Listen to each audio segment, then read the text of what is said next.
Did you know the ideas behind most modern therapy came from a man almost nobody remembers? Alfred Adler was Sigmund Freud's closest partner.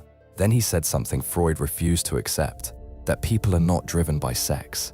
They are driven by the need to feel significant, to belong, to matter. Freud expelled him. The world moved on. But Adler was right. His ideas quietly became the foundation of self-help, psychology, and coaching worldwide. Being right is one game, being remembered is another, and the world does not always reward the same person for both.